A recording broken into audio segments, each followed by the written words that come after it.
इन दिनों भारत के पूर्वोत्तर राज्य मणिपुर में जबरदस्त हिंसा हो रही है। मणिपुर के मैतेई समुदाय और शेड्यूल्ड ट्राइब्स के बीच झड़प चल रही है, लेकिन इस हिंसक संघर्ष की क्या वजह है?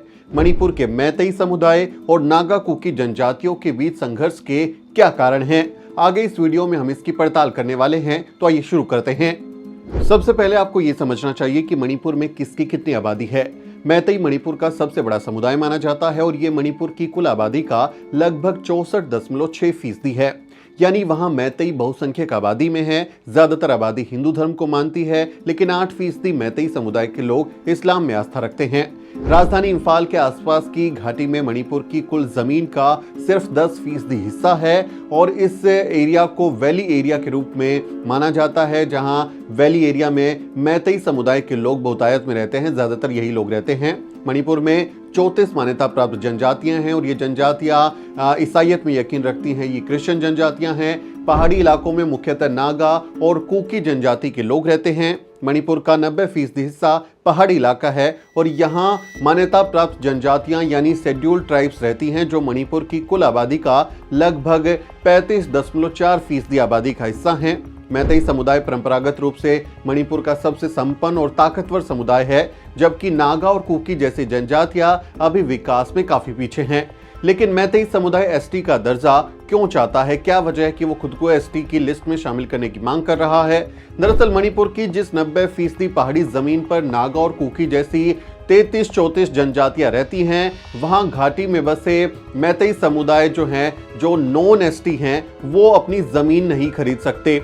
यानी जो इलाका पहाड़ी इलाका है, वहां पर मैदानी या घाटी एरिया के जो लोग हैं, वैली एरिया के लोग, वो वहां पर जमीन खरीदने का अधिकार नहीं रखते हैं, वो जमीन नहीं खरीद सकते।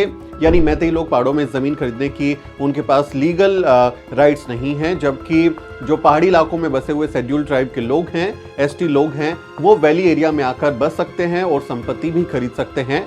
और राजधानी इंफाल और उसके आसपास के जो जिले हैं, घाटी का इलाका है, उसमें ही सबसे ज्यादा विकास हुआ है। इसलिए यहाँ शिक्षा और नौकरी के ज्यादा अवसर हैं और इन्हीं वजहों के कारण जो है पहाड़ी इलाकों के मुकाबले में यहाँ पर ज्यादा लोग रह रहे हैं और ज्यादातर आबादी मैतेई समुदाय के लोग हैं। इस वजह से बहुत से शेड्यूल्ड ट्राइब जो हैं, वो वैली एरिया में आकर बसने लगे हैं, क्योंकि वहां पर नौकरियां हैं, शिक्षा है, ज्यादा सुविधाएं हैं, काम है, तो इसलिए वो पहाड़ी इलाकों से वैली एरियाज में आते रहते हैं। और यही वो वजह है जिसने मैतेई समुदाय को चिंता में डाल दिया है। मैतेई समुदाय के पास वैसे भी जमीन का सिर्फ 10% हिस्सा है। ऐसे में उन्हें ये डर सता रहा है कि उनकी जमीन लगातार सिकुड़ रही है, क्योंकि आबादी के लिहाज से जमीन नहीं है। ज्यादा लोग आ रहे हैं, खरीद रहे हैं जमीन को, तो उनकी जमीन सिकुड़ती जा रही है।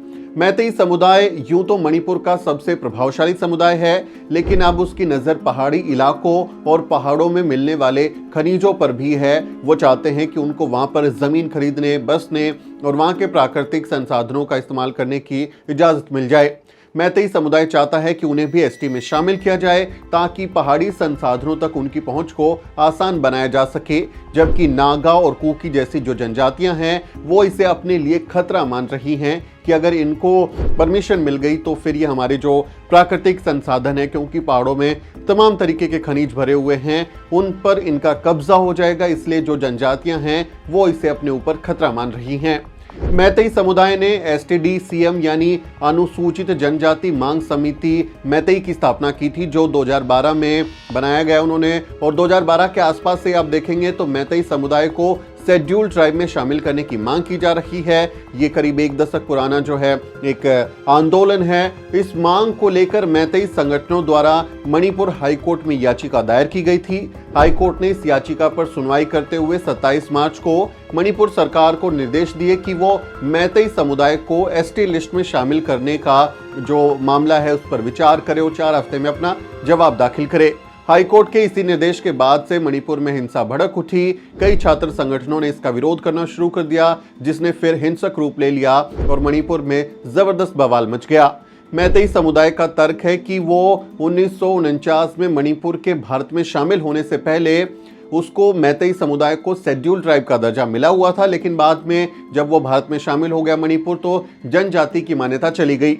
मैतेई समुदाय का दावा है कि एसटी में शामिल होने से समुदाय को संरक्षित रखा जा सकेगा और इससे मैतेई जो समुदाय है उसकी पैतृक जमीन, परंपरा, संस्कृति और भाषा को बचाने में भी आसानी होगी। जो मैतेई लोग हैं इनको मणिपुरी लोग कहा जाता है और मणिपुरी को आप देखेंगे भारत के संविधान में 22 जो भाषाएं उसमें भी शामिल किया गया है। यानी जो मैतेई है, मणिपुरी लोग हैं, वो पहले से ही काफी संपन्न हैं। और वहीं मैतेई लोगों का ये कहना है कि भले ही सब है लेकिन उसके बावजूद हमारी जो जनसंख्या है वो घट रही है। वो दावा करते हैं कि 1951 की जनगणना में मणिपुर में मैतेई जनसंख्या 59% थी, जो 2011 में घटकर 44% रह गई है। हालांकि आप देखेंगे 2011 का जो जनगणना का डेटा है वो इसके अलग है, वो इसका दावे की पुष्टि नहीं करता। यानी जो मैतेई समुदाय हैं इनका ये दावा है कि मैतेई लोगों की आबादी लगातार घट रही है। मैतेई लोग लगातार सिकुड़ती हुई जमीन को लेकर भी परेशान हैं, क्योंकि जो एसटी हैं वो आकर बस जाते हैं।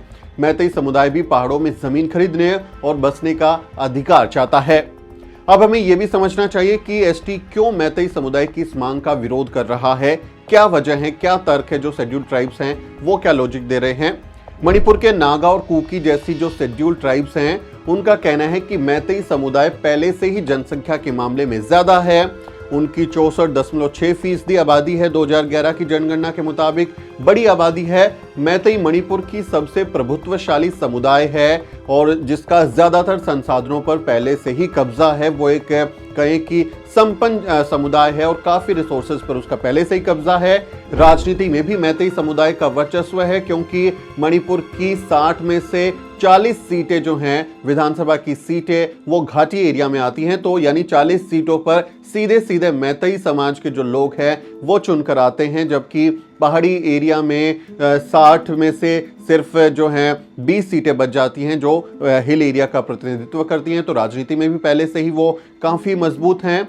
मैतेई समुदाय आर्थिक तौर पर भी बहुत ज्यादा उन्नत है और नौकरियों में भी उनका हिस्सा काफी ज्यादा है। अगर मैतेई समुदाय को एसटी में शामिल किया जाता है तो वो अन्य अनुसूचित जनजातियों का हक भी खा जाएंगे। ये तर्क दे रहे हैं शेड्यूल्ड ट्राइब की वो पहले से उनके पास बहुत ज्यादा है और अगर उनको दर्जा मिल गया तो फिर वो हमारा हक भी खा जाएंगे। एसटी को शिक्षा और नौकरियों में मिलने वाले आरक्षण का सबसे ज्यादा फायदा मैतेई समुदाय के लोग ले लेंगे और अन्य जो जनजातियां हैं वो वंचित रह जाएंगी। ये भी तर्क है कि भाई फिर तो इन्हीं को फायदा मिल जाएगा। आरक्षण का जो शेड्यूल्ड ट्राइब का आरक्षण का फॉर्मूला है उसमें भी ये लोग ज्यादा फायदा ले जाएंगे। अन्य अनुसूचित जातियों का जो है वो तर्क है, वो कहते हैं कि मैतेई समुदाय के ज्यादातर लोग हिंदू हैं। उनमें से बहुत सारे लोग शेड्यूल्ड कास्ट और ओबीसी की लिस्ट में पहले से ही शामिल हैं और इसके तहत ये एससी और ओबीसी के जो आरक्षण है, जो उनको एससी और ओबीसी को आरक्षण मिलता है, वैसी आरक्षण की जो सुविधाओं का फायदा पहले से ही मैतेई समुदाय के काफी लोग ले रहे हैं। ऐसे में उन्हें एसटी में भी क्यों शामिल किया जाए, ये एक सवाल जो शेड्यूल्ड ट्राइब के लोग हैं वो पूछ रहे हैं।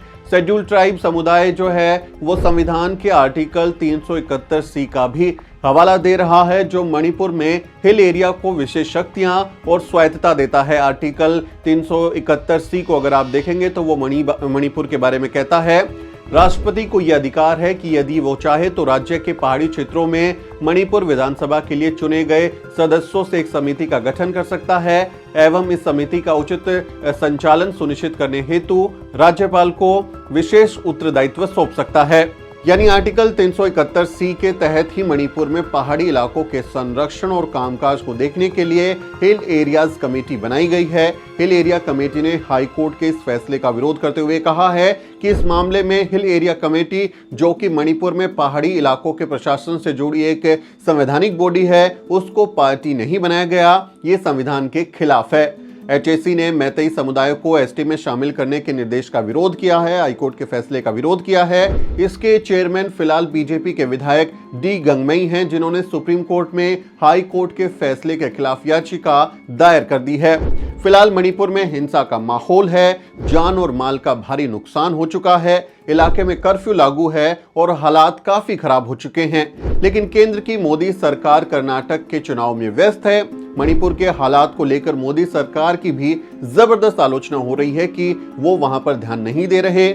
मणिपुर में बीजेपी की ही सरकार है और एन बीरेन सिंह सूबे के मुख्यमंत्री हैं, लेकिन राज्य और केंद्र में बीजेपी की सरकार होने के बाद भी हालात बेकाबू हैं। सवाल पूछे जा रहे हैं कि डबल इंजन की सरकार मणिपुर में शांति बहाली के लिए आखिर क्या कर रही है। ये सवाल तो पूछा ही जाना चाहिए, लेकिन अफसोस है कि भारत का मनु मीडिया ऐसे जरूरी सवाल नहीं पूछ रहा। अगर आप चाहते हैं कि हम ऐसे सवाल पूछते रहें तो आपको हमारी मदद करनी होगी। साथियों, अगर आपको द न्यूज वीक का काम पसंद है और आप चाहते हैं कि हम यूं ही अम्बेडकरवादी पत्रकारिता करते रहें तो हमारी आर्थिक मदद जरूर करें। आप अपनी स्क्रीन पर दिखाई दे रहे इस क्यूआर कोड को स्कैन करें और न्यूज वीक फाउंडेशन के खाते में अपनी दान की राशि भेजें। क्यूआर कोड के अलावा आप यूपीआई के जरिए भी मदद कर सकते हैं। आप हमारी यूपीआई आईडी newsweek@yes बैंक पर भी मदद भेज सकते हैं। इसके अलावा आप हमारे अकाउंट में भी मदद भेज सकते हैं। खाते का नाम है News Week Foundation, account number है 02358800000640। IFSC कोड है YesB000235। बैंक का नाम यस बैंक है और ब्रांच है नेहरू पैलेस, दिल्ली। आप डोनेशन के एवज में इनकम टैक्स में भी छूट पा सकते हैं। डोनेशन की रसीद पाने के लिए ट्रांजैक्शन का स्क्रीनशॉट हमें भेजें। टाइप करें डोनेशन स्पेस आपका नाम और हमें 8595794224 पर व्हाट्सएप करें। उम्मीद है मणिपुर हिंसा पर हमारे इस वीडियो से आपको अपनी समझ बनाने में आसानी हुई होगी। इस पूरे मामले पर आप क्या सोचते हैं, आप अपनी राय कमेंट के जरिए हम तक पहुंचा सकते हैं। आपसे अपील है कि वीडियो को अन्य लोगों के साथ शेयर करें और हमारे चैनल को सब्सक्राइब करना ना भूलें। मेरा नाम सुमित चौहान है और इस वीडियो स्टोरी में मेरी मदद कर रहे हैं मेरे सहयोगी मोहित। अगले किसी वीडियो में मुलाकात होगी दोस्तों, तब तक आप देखते रहिए द न्यूज वीक।